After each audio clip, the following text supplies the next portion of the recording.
What is a CUDA core? Folks on the green team pay special attention to this one.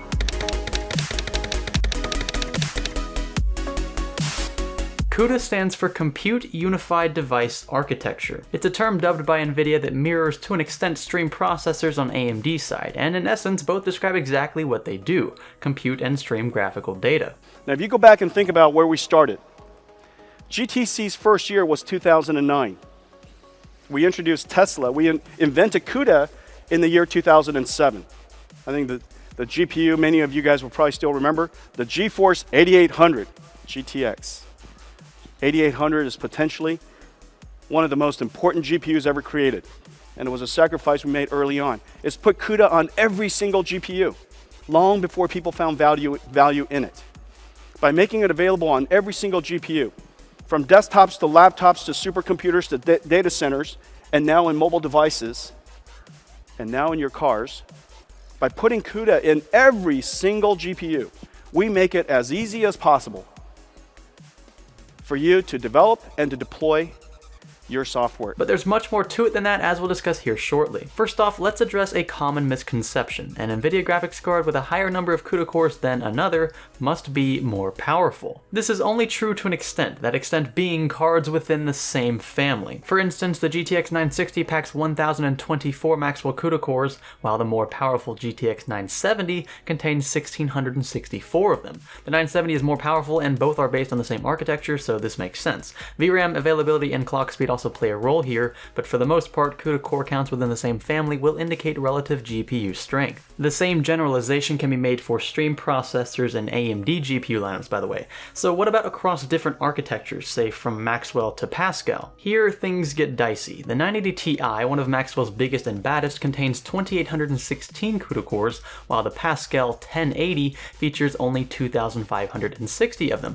However, thanks to narrower fin arrays of Pascal transistors and a much more compact profile overall, the 1080 is the clear winner when it comes to gaming performance. There are advantages to having more physical cores, such as video rendering, but these can be eliminated with simple overclocks and driver optimizations. Now when I said compact profile, I was referring to the fabrication node. Pascal features 16nm architecture, meaning that individual features within each Pascal die can be precisely defined to within 16 nanometers.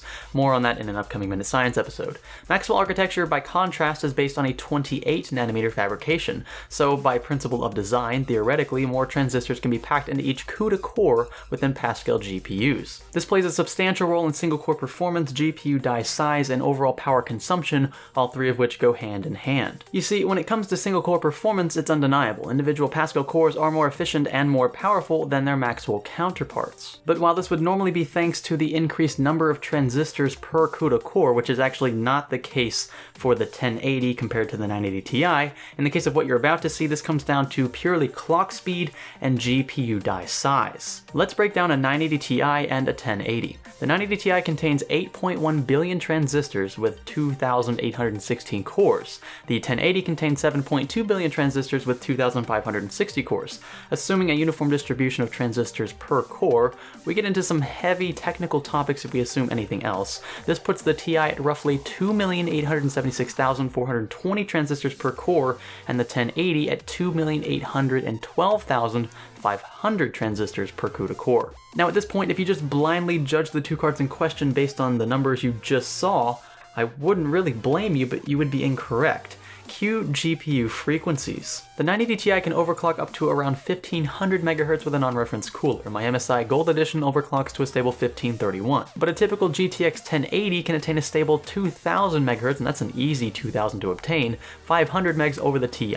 So while transistor counts per core and per GPU might not be far apart, Pascal transistors can attain higher overhead frequencies thanks to their reduced sizes. Picture these transistors like pistons in a car. Smaller pistons are lighter and typically travel shorter distances per stroke, meaning that RPM peaks, the equivalent of frequency in this case, are generally higher. Larger pistons are heavier and usually travel larger distances from top dead center to bottom, resulting in reduced rotations per minute under full load. It's why a 1.6 liter Formula 1 engine revs to well over 12,000 RPM, while an 8.4 liter Viper engine is limited to around 6,000.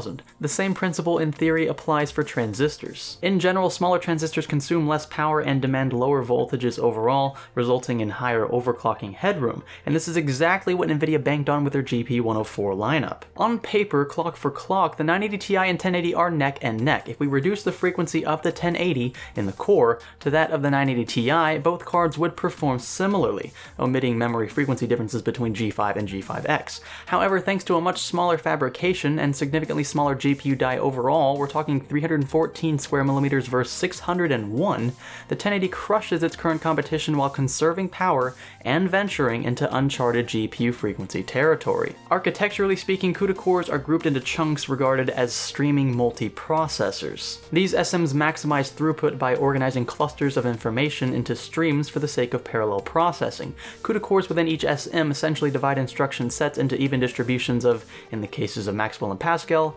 128 and 64 respectively. Nvidia decided to reduce the number of CUDA cores in each streaming multiprocessor by half in an effort to increase the ability of Pascal GPUs to render and shade simultaneously. And for those of you who are especially astute in this topic, this brings us awfully close to the issue of asynchronous compute, again saved for another crash course. However, what you need to know for now is that CUDA has and likely will be the preferred architectural design for Nvidia GPUs. It has been since 2006. And based on the current trend, it's very unlikely that CUDA will ever fully support asynchronous compute at a hardware level, given this current configuration. It just doesn't add up from what I'm seeing so far, and several articles agree with me here.